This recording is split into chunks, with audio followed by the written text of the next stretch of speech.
جس کے ہاتھ میں وہ فلیش لائٹ ہے۔ یہ دیکھ کر شیرف کافی گھبرا گئی، فوراً ہاتھ کو چھوڑ دیتی ہے، پریشان رہ گئی کہ ایسا کیسے ہو گیا۔ ہیڈ کی ساتھی بھی ڈر گئی، وہ ابھی سوچ رہی تھی کہ تبھی مگرمچھ سیڑھیوں سے نیچے اترتا ہوا وہاں آ جاتا ہے۔ اسے دیکھ کر دونوں کی ہوش اڑ گئی۔ ہیڈ کی ساتھی گن اس کی طرف کرتی ہے، لیکن ڈر کی وجہ سے ٹھیک ٹائم پر شوٹ نہیں کر پائی۔ مگرمچھ ایک دم آ کر اس پر حملہ کر دیتا ہے، اسے کاٹ کر کھینچ کر پانی میں لے گیا اور ایسے اس کی بھی موت ہو گئی۔ یہ دیکھ کر شیرف کافی ڈر گئی، اپنی جان بچانے کے لیے وہاں سے جانے لگی، لیکن وہ اس کی آس پاس ہی تھا۔ اوپر سے پانی کا لیول بھی بڑھتا جا رہا تھا، جس وجہ سے مگرمچھ شیرف کے اور قریب آ گیا۔ تب شیرف اسے دروازے سے دھکیل کر باہر کر کے دروازہ بند کر لیتی ہے۔ اب جب گنڈوں کا ہیڈ نیچے والے فلور پر آیا اپنے زخمی ساتھی کو دیکھنے کے لیے تو وہ وہاں پر نہیں تھا، کیونکہ ہم جانتے ہیں مگرمچھ نے اسے بھی مار دیا۔ اس کا کٹا ہوا سر ہی بس وہاں پانی میں تیر رہا تھا، باقی جسم غائب تھا۔ چلتے چلتے اسے شیرف ملی جو بہت زیادہ گھبرائی ہوئی تھی، پوری طرح ہانپ رہی تھی۔ ہیڈ نے اسے پوچھا کہ میری وہ ساتھی کہاں ہے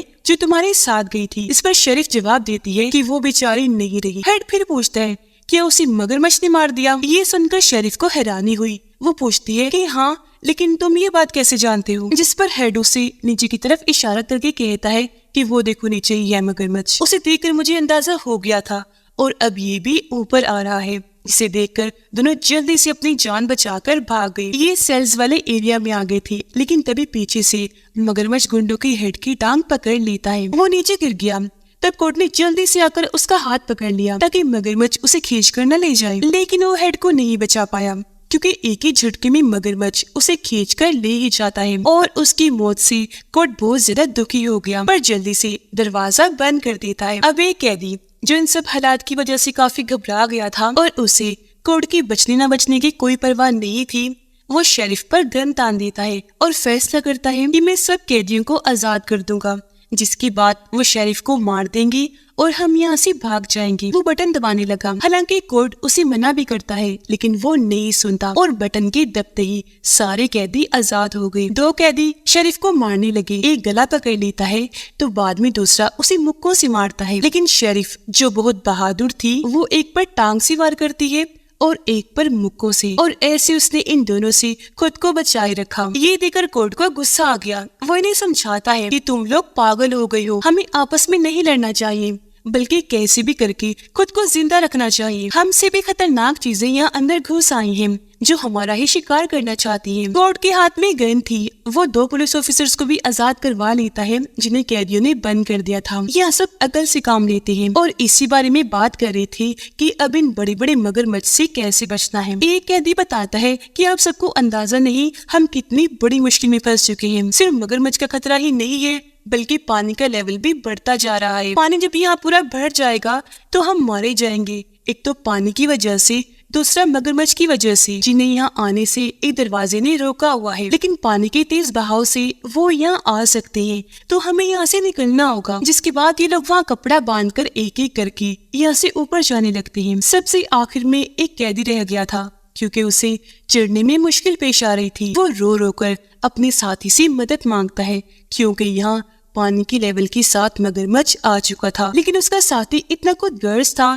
کہ اس کی کوئی مدد نہیں کرتا اور وہ بیچارہ پانی میں جا کے گرتا ہے۔ اب مگرمچھ تو اسی انتظار میں بیٹھا تھا، اس لیے فوراً وہاں آ کر اس پر حملہ کر دیتا ہے اور کاٹ کاٹ کر اسے کھا جاتا ہے۔ اس کی یہ دردناک موت سب اپنی آنکھوں سے دیکھ چکے تھے۔ ایک مگرمچھ منہ کھول کر اوپر آیا، لیکن شریف نے اس پر گولی چلا کر اسے واپس بھیج دیا۔ اب جب یہ اوپر آئی تو راستے بند تھے، تو یہاں بھی انہیں وینٹیلیشن کے راستے سے ہو کر گزرنا پڑتا ہے، لیکن پھر بھی یہ وہاں سے گزر کر جیسی تیسی اوپر آ گئی، جہاں خطرہ تھوڑا کم تھا کیونکہ یہاں پانی نہیں تھا، انہیں بس یہاں انتظار ہی کرنا تھا۔